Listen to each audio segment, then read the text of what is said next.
سوال یہ ہو رہا ہے کہ سوال کیا ہو رہا ہے؟ پیر اور مرید میں اختلاف رائے کی کیا گنجائش ہے؟ آپ سے بات سمجھ آئی؟ سوال تو بات یہ ہو رہی ہے کہ اختلاف رائے عام طور پر یہ اپنی امپروومنٹ کے لیے یا اپنی اصلاح کے لیے پہلے سے کیا جاتا ہے، یعنی کہ ہمارا یہ خیال ہے، جسے کہتے ہیں کہ آپ لوگوں سے مشورہ کرو۔ مشورے کا مطلب ہے کہ مختلف مشورہ مل جائے، کوئی مختلف صورت حال مل جائے، لیکن آپ فیصلہ کرو۔ فیصلہ جب کر لیا جائے تو اختلاف رائے جو ہے یہ رشتے کو ختم کر دیتی ہے۔ اچھا، مرید کا مقام دراصل شروع یہ ہوتا ہے کہ ہم آپ کا کہنا مانیں گے، جو نہ ماننے والا ہوگا وہ بھی مانیں گے۔ اور اگر آپ کو کھانا کھلایا جائے دعوت، وہ تو رشتے دار بھی کھائیں گے، محلے دار بھی کھائیں گے۔ اگر آپ کو تحفے تحائف دے دی جائے تو اس میں بیڑی کی بات کیا ہے؟ چار آدمی کے ساتھ وہی ہے۔ کسی کو السلام علیکم کہا جائے تو مرید ہو یا غیر ہو وعلیکم السلام کہے گا۔ یہ رشتہ میں کیا ہو؟ رشتے کا مطلب یہ ہے کہ ناگوار اور ناروا، گوارا اور روا ہو جائے۔ اس کا مطلب یہی ہے کہ جو چیز آپ کر نہیں سکتے بظاہر، اس کے کرنے میں آپ کو لطف نصیب ہو جائے۔ مثلا شہید دراصل طالب ہوتا ہے، اور دوسرا تو آدمی جو باہر گیا اللہ کی راہ میں، کتاب اللہ کی راہ پہ ایسے مر گیا، اللہ کی راہ بھنگ کے پڑی۔ تو جو شہید ہوتا ہے وہ سرشار ہوتا ہے محبت میں، عشق میں، اور وہ جان پیش کرتے ہوئے فخر اور لذت محسوس کرتا ہے۔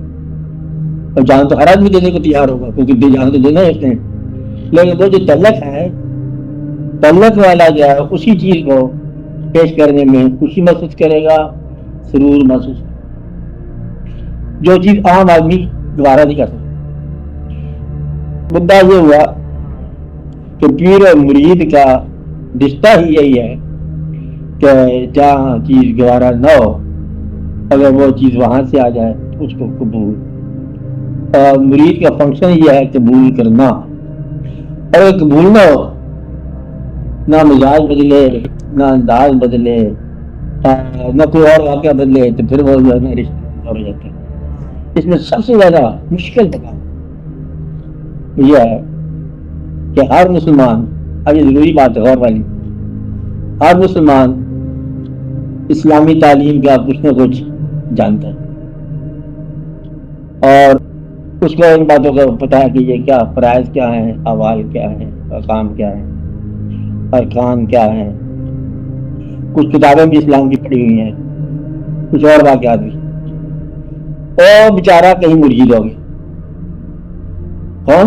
علم میں اسلام جاننے والا، کون جاننے والا؟ اسلام کے علم جاننے والا مرید ہے۔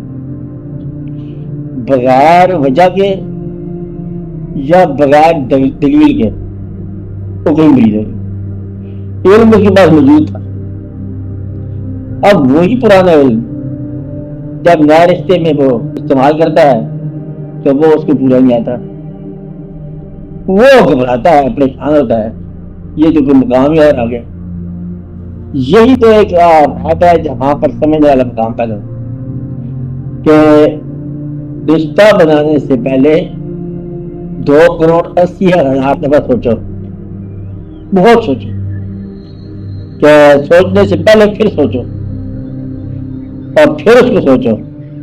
لیکن جہاں اناؤنسمنٹ کر لو، خیال فیصلہ کر لو، اس کے بعد سوچو گے تو پھر یہ ایک قسم کا رد ہو جائے گا، مردود تو نہیں کرنا چاہیے لیکن وہ نامنظور ہو جائے گا۔ تو یہ آپ کو بڑی دفعہ بتایا کہ تسلیم کے بعد انکار، یہ عام طور پر اس کا نام ابلیس لیتے ہیں۔